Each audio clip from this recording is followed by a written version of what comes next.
වචනයක් හරි කතා කරන්න දීම ගැන මම ස්තුතිවන්ත වෙනවා ගරු සභාපතිතුමාට. මොකද අපේ හාමුදුරනේ දැනට අවුරුදු 1මාරකට විතර කලින් මේ කාමරේ මේ සභාපති පුටුවේ මම තමයි ඉඳගෙන හිටියේ. හැබැයි කියන්න ඕනි ඉඳගෙන මාස 3ක් විතර යන්න කලින් මගේ ගෙවල් දොරවල් සියල්ලම ගිනි තියලා විනාශ වුණා මෙතන ඉඳලා. නමුත් අපි දේශපාලනයේවත් මිනිස්සුන්ට කරන්න තියෙන ජනතා සේවාවත් අපි අතෑරියේ නැහැ. මේ බලංගොඩ නගර සභාව කියන්නේ ගරු පාර්ලිමේන්තු මන්ත්‍රී වසන්ත පුෂ්පකුමාර මැතිතුමනි ඓතිහාසික නගරයක් මේක. කවුරුත් කිව්වට මේ නගරේ අඩුපාඩුකම් කොච්චර කරත් ඒවා ඉවරයක් නැහැ. නමුත් මේ නගරයේ මේකට පත්වෙච්ච අපි 97 ඉඳලා මේකේ සභාපති, උපසභාපති, නාගරික මන්ත්‍රී, විපක්ෂ නායක, සභාපති විදියට මම මේක කටයුතු කරලා තියෙනවා. ඒ කාලය තුල මේක හිටපු ගොඩාක් සභාපතිවරු මේ නගරය මේ නගර සභාව ලංකාවේ හොඳම නගර සභාවක් ගේන්න සෑහෙන කැපකිරීමක් කරා මේ නිලධාරි මණ්ඩලයත් එක්ක. ඒක නිසා කවුරුත් කියනවා නම් එහෙම වුණ නැහැ කියලා එක බොරුවක්. ඒක නිසා මම විශ්වාස කරනවා මේ බලංගොඩ කාලයක් තිස්සේ, ඒ කියන්නේ අවුරුදු 20 ගාණක් තිස්සේ මේ බලංගොඩ නගර සභාව ජාතික මට්ටමේ පළවෙනි ස්ථානයේ තියෙන නගර සභාවක්.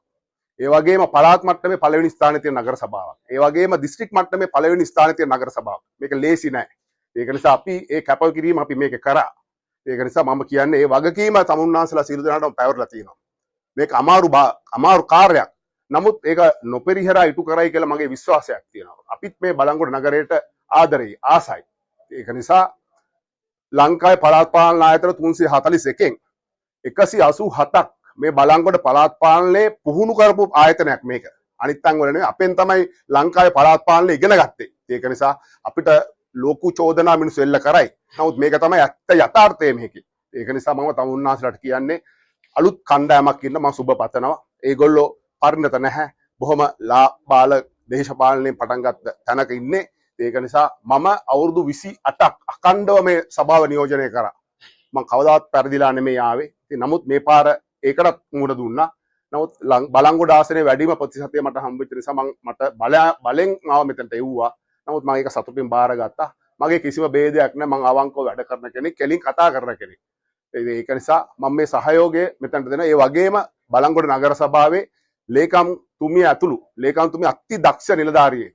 කවුරු මොනවා කිව්වත්. ඒ වගේම මේකේ අංශ ප්‍රධානීන් අති දක්ෂ නිලධාරීන් ඉන්නේ. ඒක නිසා මේක ජාතික මට්ටමට ගේන්න ඒ සියලු නිලධාරීන්ගේ ලොකු කැපකිරීමක් වගකීමක් මේ කරලා තියෙනවා.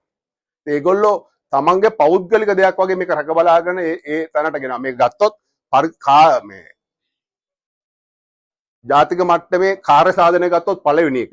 ගිණුම් කරන එක ගත්තොත් ජාතික මට්ටමේ පළවෙනි එක. ඒක බොරු නෙමෙයි. මේවා තමුන්නාසද්ද තාක්ෂණයත් එක්ක බලලා මේවා බලන්න පුළුවන්. එතකොට කසල කළමනාකරණය මේක පළවෙනි ස්ථානේ. පුස්තකාලයේ පළවෙනි ස්ථානේ. ඒවා අපි කාලයක් තිස්සේ රැකගත්තා. මේවා බලෙන් කාටවත් මේ සල්ලි දීලා හොරෙන් ගෙනාපු සාතික මොනවත් තනතුරු නෙමෙයි මේවා. මේවා අපි මහන්සි වෙලා නිලධාරි මණ්ඩලයේ මහන්සි වෙලා කැපකිරීමෙන් අපි ගොඩනගපු දේ. ඒක නිසා ඒ දේ සියලු දෙනාත් එක්කම ආරක්ෂා කරගන්නේ කියලා මගේ වචනයේ පරිසමාප්ත අර්ථයෙන්ම යෝජනා කරමින් ගරු සභාපතිතුමා ඇතුළු උපසභාපතිතුමා ඒ සියලු දෙනාට මේ ශක්තිය ධෛර්ය වාසනාව කාර්ය මණ්ඩලත් මේ ගමන යන්න ලැබේවයි කියලා මගේ වචන ස්වල්පය අවසන් කරන බොහොම ස්තුතියි තමුන්නාන්සලා මට අවස්ථාව ලබා දුන්නා.